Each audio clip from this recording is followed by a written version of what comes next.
Welcome to Imperfect Momming. Our children are constantly looking to us for examples. The term role model doesn't quite cut it here. We are shaping their worldview with every move we make. You see, it's not in the lectures we give or moments where we are actively attempting to teach them. It's in the micro movements we make, the unconscious ways in which we navigate life. We are constantly teaching our children how to show up for themselves, their friends, their future partners, and even their future children. So what can we do to ensure we are raising thoughtful, compassionate, self-aware human beings? We have to become them ourselves. No one is perfect, but we can still all be better, and it starts with self-healing. Let's get to it.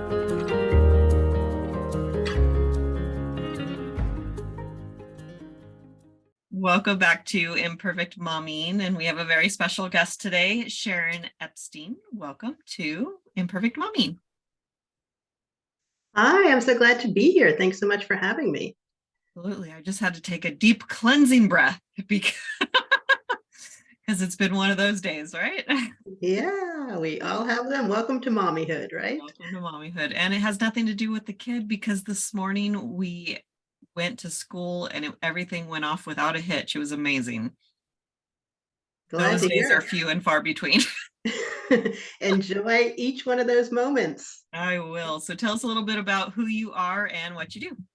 Thank you. Yes, I'm a parent coach for parents of toddlers to tweens, and I help you resolve conflict and struggles you're having with your kids so everyone can get along better and you can have more peace and love and joy in your family and your life. And I work one-on-one with parents as individuals or as a couple. I also lead parenting sessions for the general public and for schools, and I facilitate staff development for preschools for their teachers. And I came to this work with a background in counseling and corporate leadership development. And I always like to say parents are leaders too. We're leaders in the home. And a lot of the things that if you're a supervisor of any kind, a lot of the things that you might do as a supervisor, as a parent, can help each other and inform each other and make you better at both of those things. I also have a background in conflict resolution. I volunteered on a suicide hotline for a while, and I am the proud mom of two girls who are 14 and 18, and they get along with each other and with me. So and that says a lot with girls. Yeah, they're good kids. So today I'm excited to talk about triggers, parenting triggers, and what's really going on when those come up for us, and a few things that your listeners might be able to try to make it just a little bit easier. I love that. And you are at the perfect age group, or like you work with the perfect age group, because I have an 11-year-old, so I have a tween. And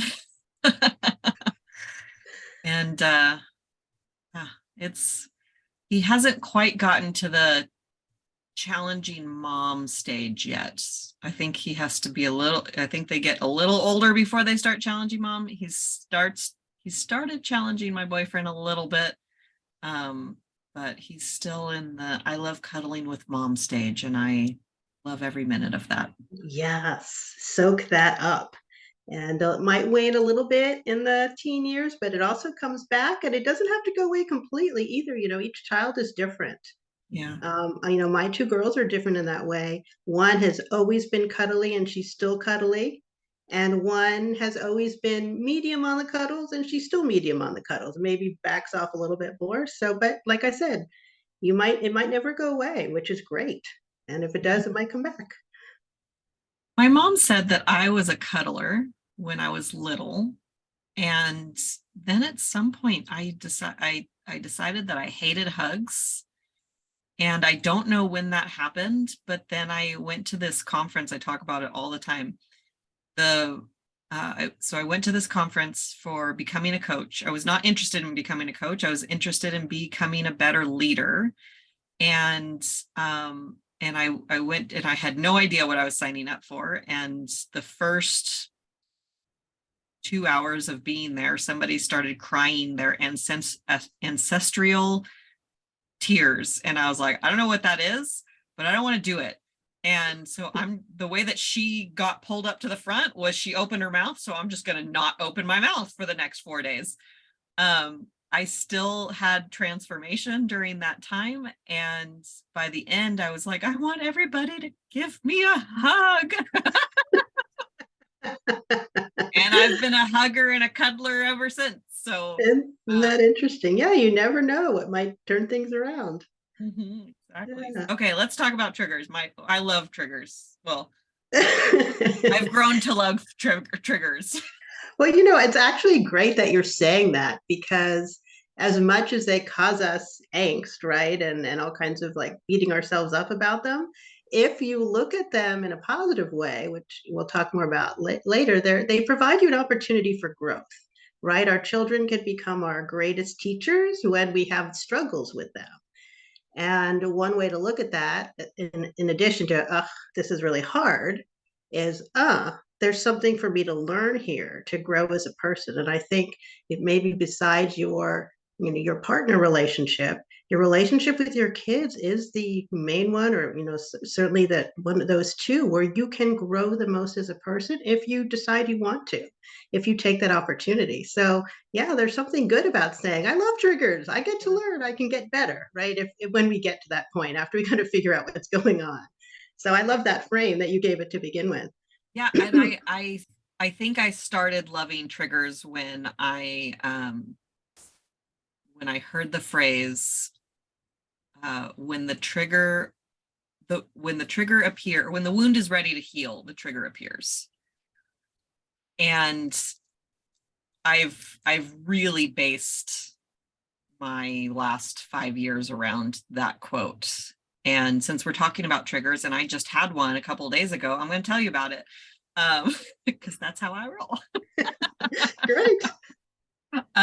So my one of the biggest things that was holding me back in my business for the entirety of pretty much the last 12 years, so maybe the last 10, I was holding myself back because I was afraid that if I became successful, I would lose my family. And this is not a conscious thought. Of course, it was unconscious for years. Then it became conscious, and I thought, oh, it's conscious, so now it's gone. It wasn't gone. It wasn't gone for many more years after that, maybe 7 or so years after that. And I realized, so I thought it was because my success, I had blamed my success, I'm using air quotes, on my divorce. I blamed my divorce on my success. And so then the way that I got into the personal development journey or world was I was trying to go from, I was a leader in this direct sales company. I went through a divorce. I stopped being a leader in the company, and I was trying to get back to being a leader, and I was failing. I found a coach who helped people in this business. I fell in love with the coaching world. So I kind of pivot.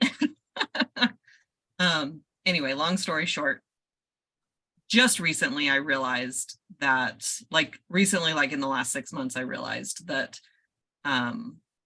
that belief did not come from my divorce. That belief came from my dad moving from a small church as a pastor to a much larger church, medium size. And when he did that, I basically felt this disconnection from him. And I wrote him a letter because I was chicken. I wrote him a letter and I said, hey, I miss you. I feel like ever since we moved to this church, you haven't been around as much. And if my dad addressed that letter in any way, shape, or form, I don't remember. So I'm going to say that he did not address the letter. He did not address my feelings, and nothing changed. And so I was not going to do that to my son.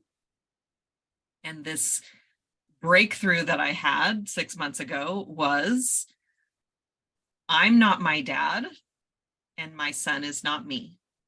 So if my son comes to me and says, hey, mom, I feel disconnected from you, I'm going to do I'm going to do something about it. I'm going to address it with him, and I'm going to make a change.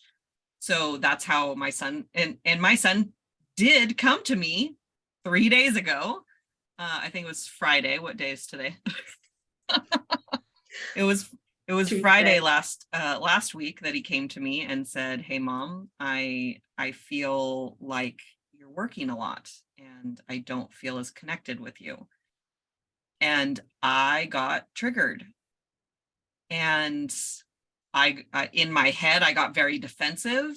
And I was like, well, you're just playing video games. You're not, I'm blah, blah, blah, blah, right? So all these things. Mm-hmm. And then I was like, oh, my son just did to me what I did to my dad. And my son just triggered me the way that I probably triggered my dad. And I have the tools to deal with it, and my dad didn't. Yeah. And it was like, holy crap, all of the everything, like, makes sense. I love that you're sharing this story because it's a great way just to make sure we're all on the same page, all of us talking together about what a trigger is. So you've really illustrated that, so helpfully in your story. And I'm so glad of that, of the happy ending and the insight that you have to it, which is that a trigger is a reaction that you're having in the present moment that comes up because of an unresolved feeling or an emotional wound from the past. So it's almost as if you're in a time warp because you're responding to the past and an issue you had with someone in the past who isn't even here right now, like in your case, but you're taking out that feeling and that frustration, or you're like kind of releasing that feeling toward a person in your present who didn't have anything to do with the creation of that issue that you're responding to from the past. So that's exactly what you shared. Yeah. There's And another so quote it's that says something along the lines of, when you don't heal what's hurt you, you bleed on people who didn't, or something like that. yeah. It's a meme. Well, I just want to say that this being triggered is so common and so normal. I mean, I don't think there are many people who don't have it. And so as we talk about this today, I just want to make sure that everybody knows that there's no blame, no shame, no judgment involved in any of the things that we're going to talk about, because we all do it. And, if you're listening to a podcast like this, you obviously care about being a good parent. You obviously love your child a lot, and you're doing the best that you can. It just means there's something you have to learn, right? And we all do.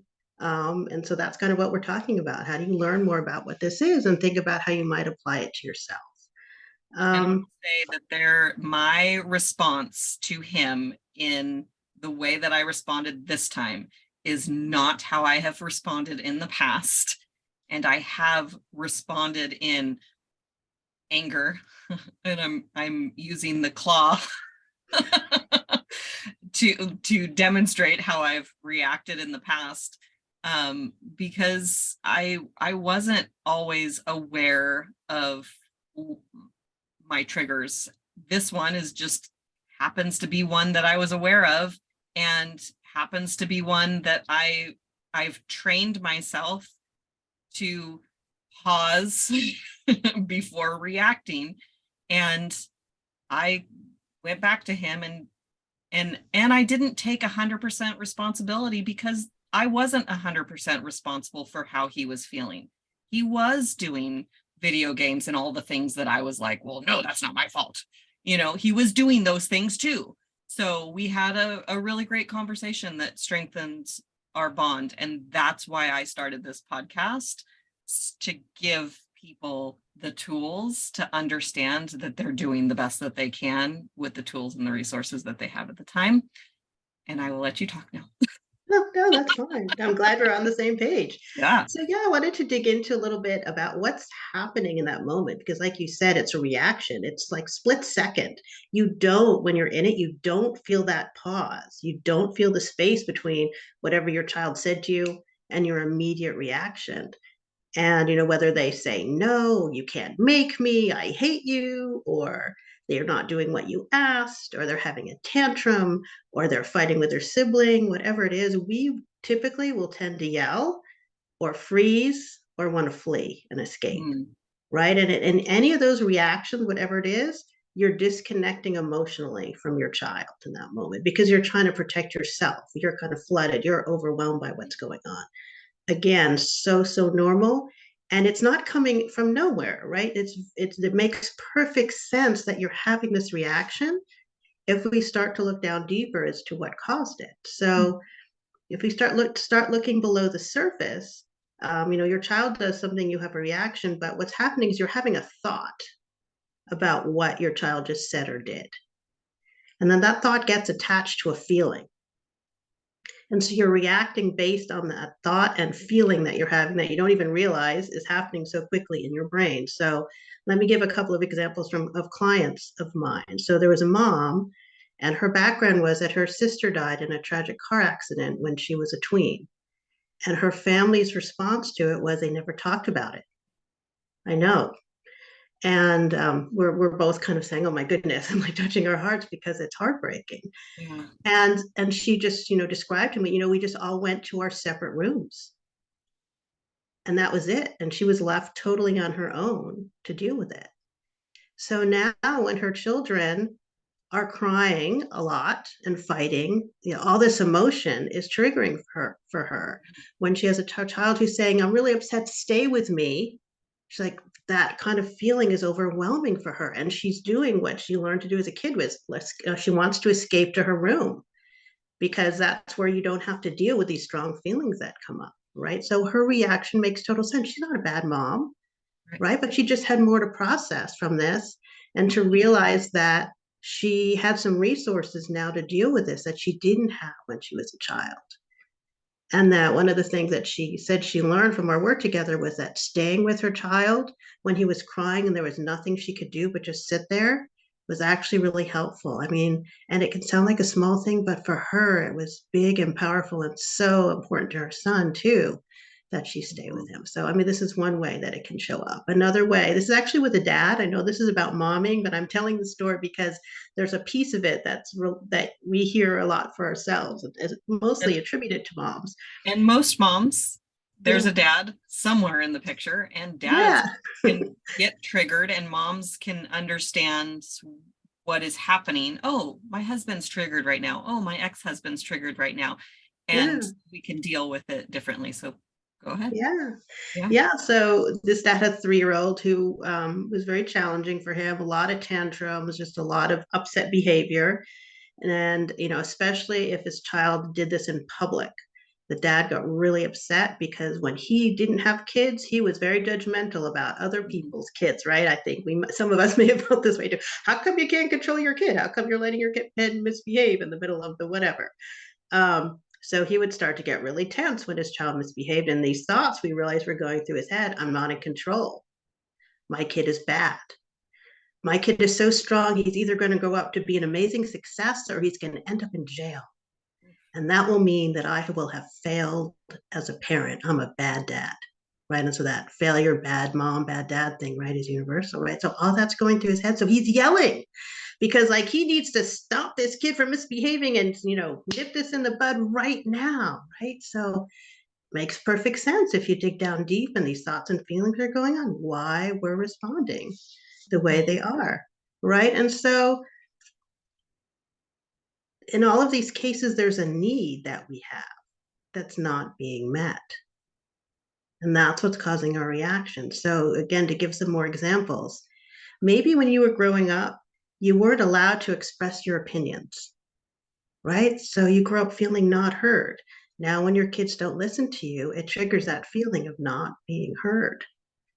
Or I had a client who was raised by a mom who was very, very strict disciplinarian. And when mom said jump, the kids are basically supposed to say how high, not literally, but that was the feeling. And so now when her daughter doesn't listen to her, my client feels disrespected, right? Because you're supposed to listen, like my mom said. Or maybe when you were punished, when you did something wrong, you were made to feel like you were bad, right? Until you've carried that self-doubt with you. and things get triggered. Or maybe, in reaction to that, you've tried to do the opposite with your kids and be really accommodating and do so much for them, and then they still don't listen to you, and then it feels like you're not being appreciated. And that's a trigger. And I'll share two examples, that I've been through. I grew up in a very loving home, but there was a lot of fighting, a lot of yelling, and I did not like it. I wanted to get out of there. When my kids started having some sibling rivalry and fighting with each other, that triggered me. I'm like, I don't like this. It's got to stop. It made me really uncomfortable. I felt out of control.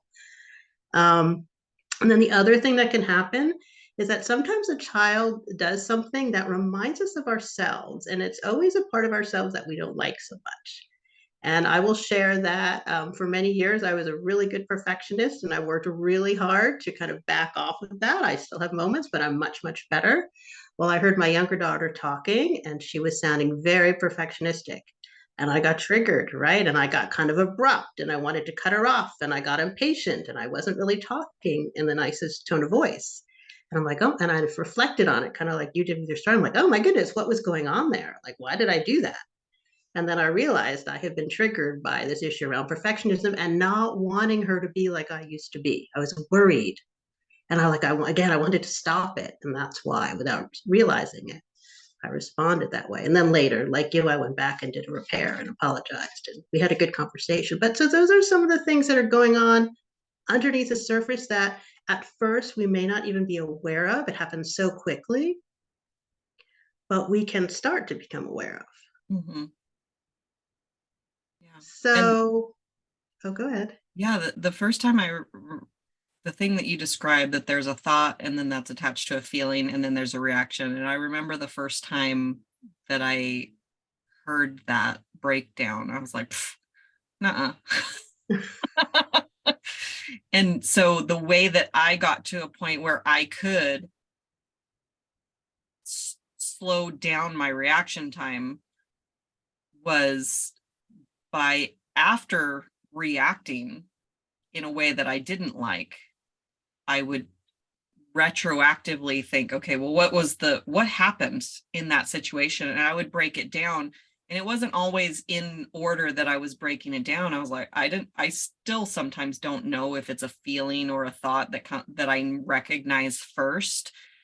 But at some point I recognize, oh, there's a feeling and there's a thought that's attached to it that created a reaction.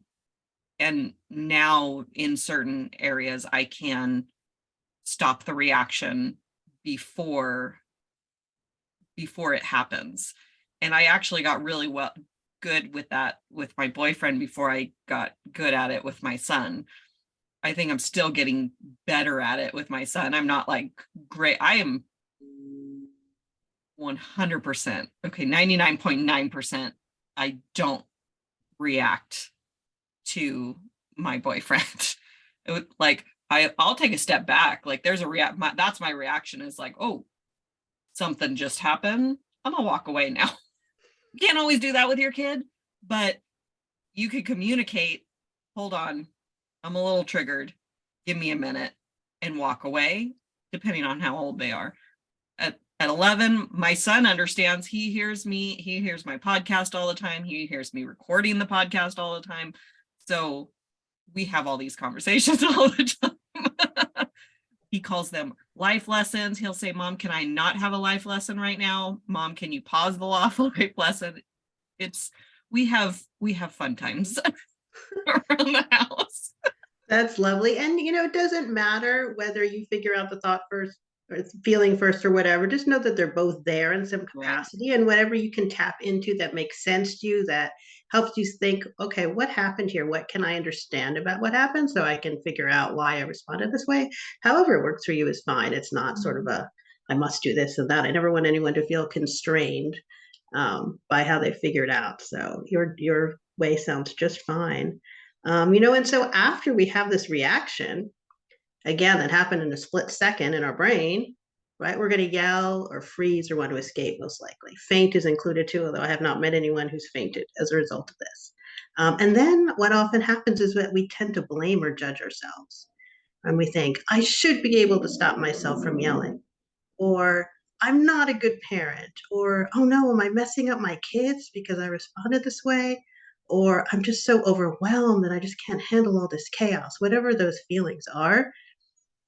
And if you read Brene Brown at all, she would say, well, this is a story that we're telling ourselves about, that we're not a good parent, that we might be messing up our kids and so forth. And the irony is that in this moment when you're wondering if you just messed everything up or if you're a good parent, the reason that you're actually having that feeling is because you're a good parent. You really love your kids. You really care about how you're interacting with them, and you want to do better. If you were a bad parent, you would not care. You would not give that reaction a second thought. So I just want to say again, in terms of framing triggers in a positive light, if you feel bad about it afterwards, that's a sign that you're a really good parent. Guilt's my favorite topic, but Yeah. So then it comes. Yeah, go ahead. Go ahead. No. So what can we do?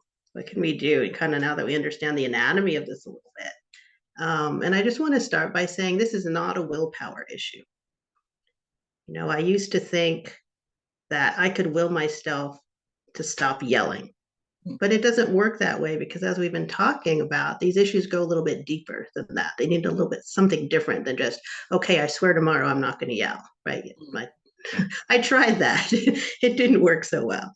And so the overarching suggestion I want to share, and I'm going to break it down a little bit more, is that what's most helpful is to accept what's happening with you, right? Don't force yourself to stop. Don't beat yourself up for doing it. Our triggered reaction is really kind of resistant to what's going on. Like, we don't like what our child did. It's reminding of something unpleasant. We're trying to get away from it. So we're just kind of pushing it away. But if we can accept our feelings, realize they're normal, that is our way forward. Because fighting and denying them and forcing is only going to cause us more stress. And that can sometimes come out, depending on how serious it is, in physical ailments, like your blood pressure goes up, or you start having body aches, or maybe you grind your teeth at night, or maybe that, and then ultimately you could maybe have more negative self-talk. So when we push our feelings down and we try to force them or deny them, it doesn't work as well as simply accepting them, learning to understand them better, and then finding new tools, new ways to respond. And I like to break it down to think about it is, what do you do? Well, there's two main places. What do you do in the moment? And then what can you do more long-term? So as you were saying, can I find that space? Can I find that pause? Can I take a breath? And that works really well for some people. And I want to share something I learned recently. It's from a Harvard brain scientist named Jill Bolt Taylor. And she found that it takes 90 seconds for that whole cocktail of chemicals to go through our body when we're having that big stress triggered reaction. 90 seconds. So if you can breathe and pause for 90 seconds, that's enough time for your body to let go of the stress. Now, what happens though is if we stay in it longer than 90 seconds, she says, it's because our brain is replaying it. And when our brain replays it, then it re-triggers that stress reaction. And then it's kind of in a feedback loop for as long as you keep thinking and stressing. And each time it kind of imprints that feeling deeper in your brain. So I just found that really interesting to know that in 90 seconds, we could let it go, but that's not usually how it works. But if you can breathe, for 90 seconds right before you respond, that's a really good amount of time to kind of allow yourself to kind of center, if that works for you. Yeah, I have a friend that told me that maybe it was that book. Was it a book that you were quoting from, or is it just a study that you?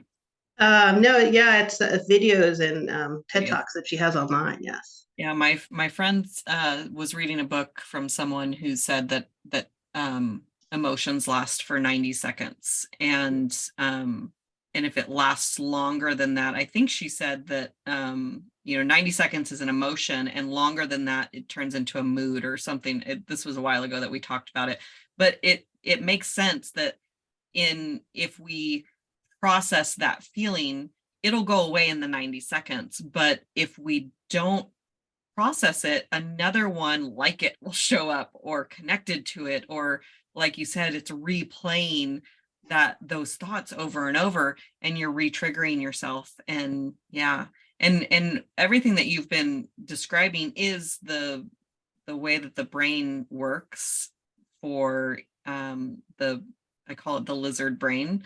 Mhm.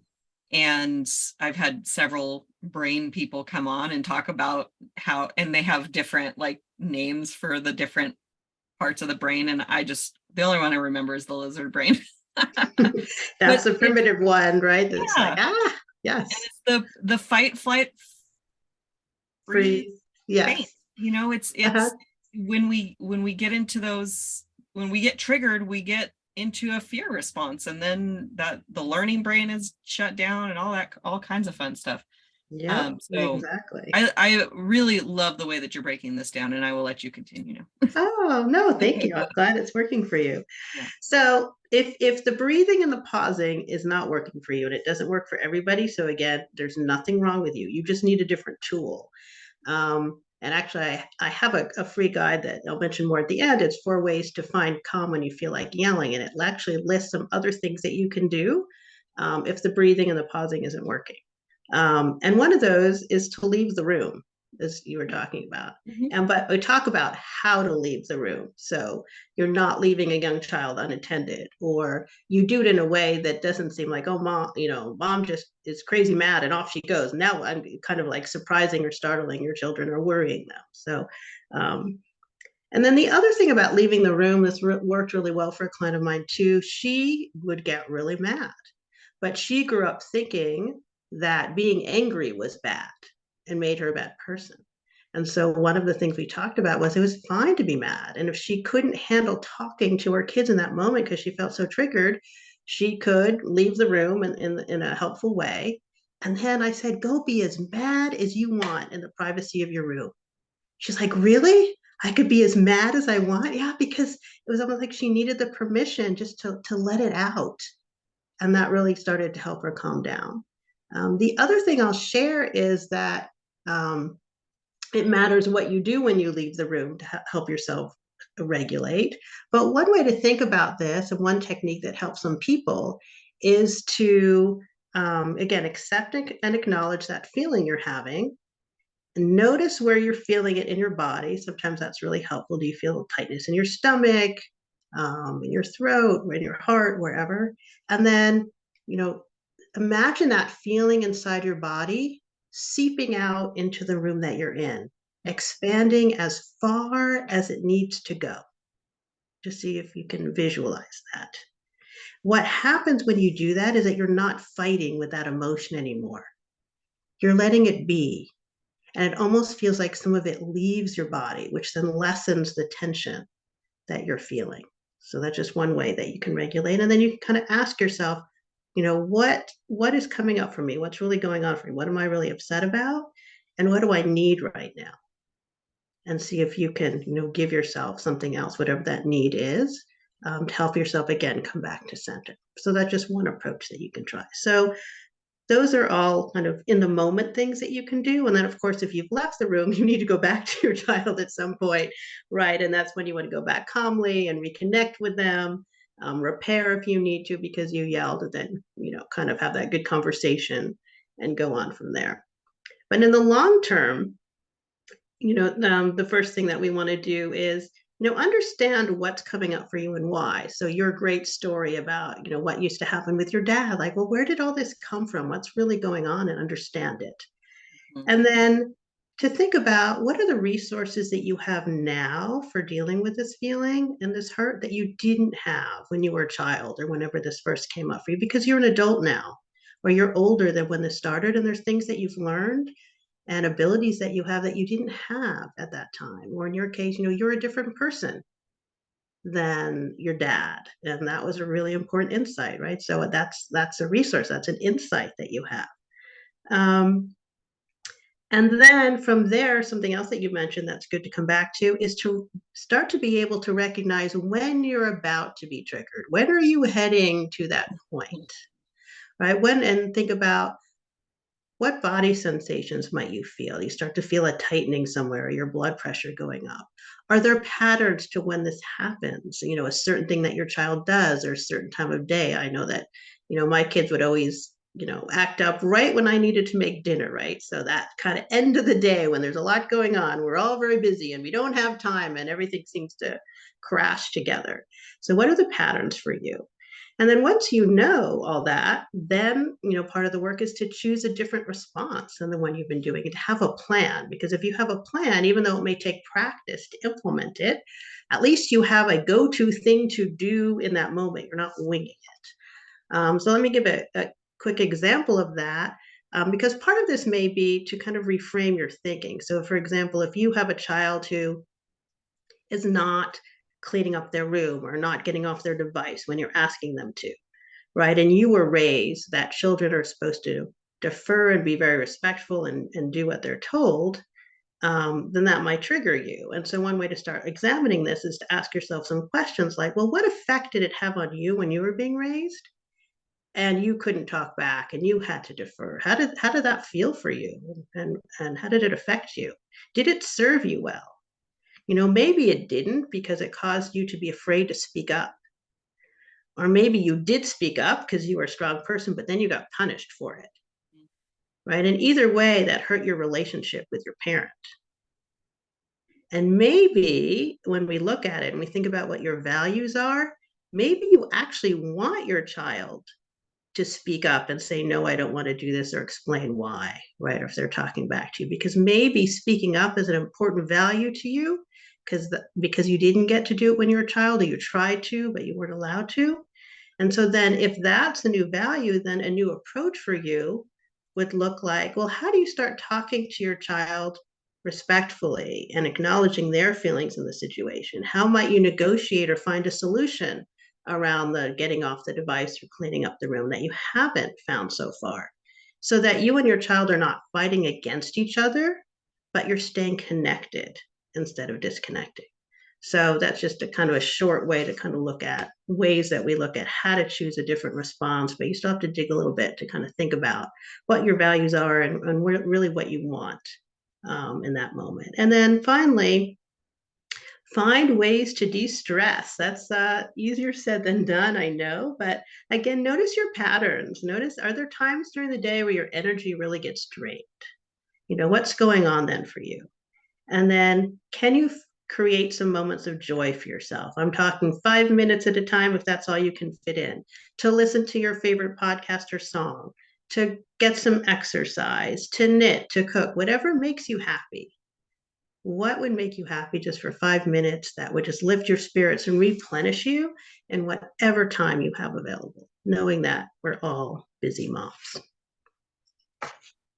I'm participating in a self-care summit a little later today. And so I have I'm talking about self-care guilt.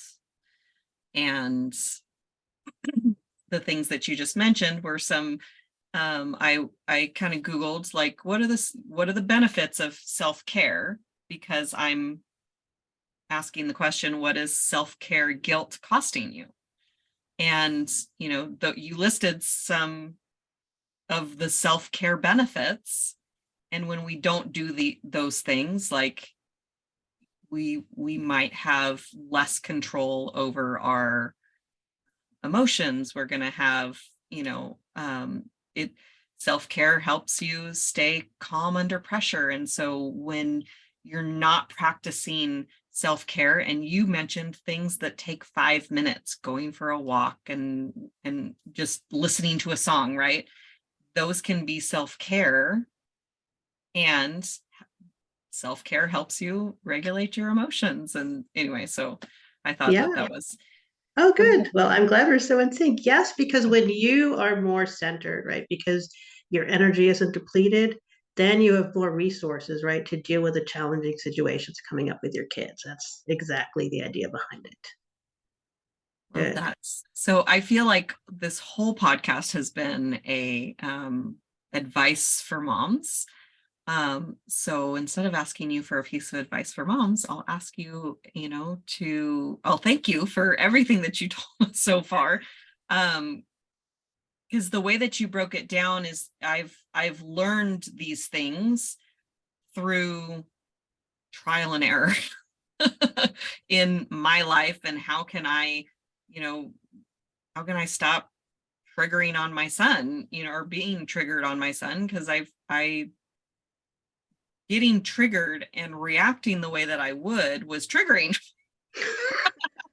Yes, yes, yes.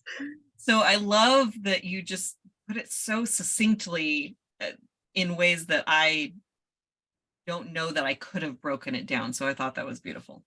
Oh, thank you. I'm glad it was helpful. And, please know that it's never too late to start any of this. Yeah. No matter where you are as a parent, you can pick now as your moment where you want to try something new and try to, figure out how to address your triggers or whatever it is you're working on. It's never too late. And parenting gives us so many second chances. You always have tomorrow. You're still going to be a parent tomorrow. Yeah. Is there a book that's been instrumental in your personal development journey?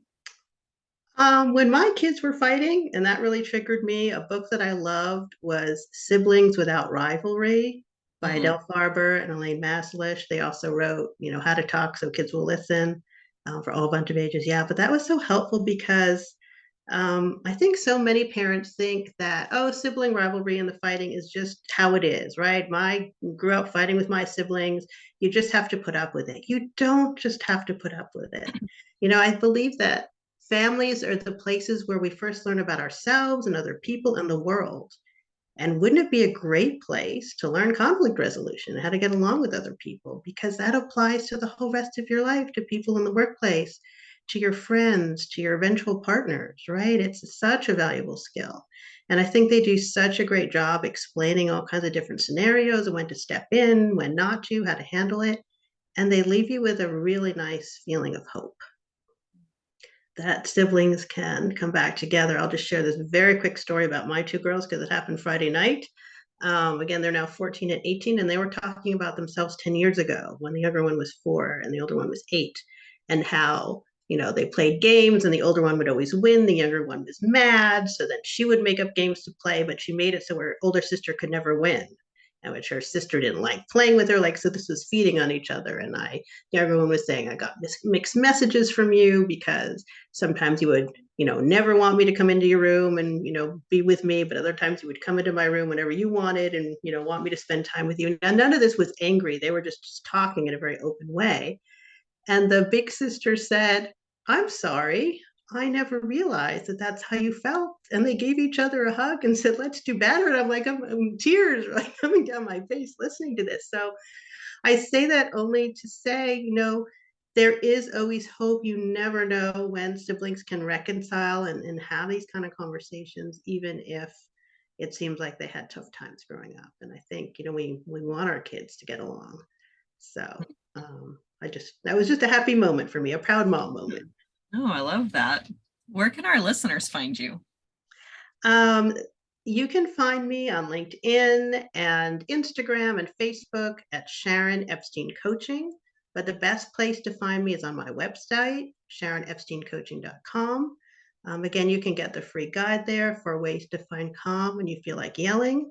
I have a blog. I have a newsletter you can sign up for. I have some classes that I've taught that the recordings are up there. And then again, I also offer one-on-one coaching for individuals and couples. It starts with a free consultation and where we just get to know each other so I can learn more about you. You can learn more about me. I can share how I can help you. This is never a pushy conversation at all because I only want us to work together if it feels right. But people always tell me that they leave these conversations with a feeling of hope. And so if we do get to talk to each other, that's exactly what I hope for you too. So awesome. Thank you. Thank you so much for being on the podcast and for pouring into the guests and for breaking it down for for us all. I loved having you here. It was a pleasure to be here. Thank you so much. So there will be another episode of Imperfect Momming coming for you next week. And until then, keep healing. Bye, guys. Thank you for tuning in to Imperfect Momming. It's time for us to step up and realize that our power is not in trying to shape our children. Our power lies in shaping ourselves into the people we want our children to model themselves after. Don't just do it for your kids. Do it for yourself.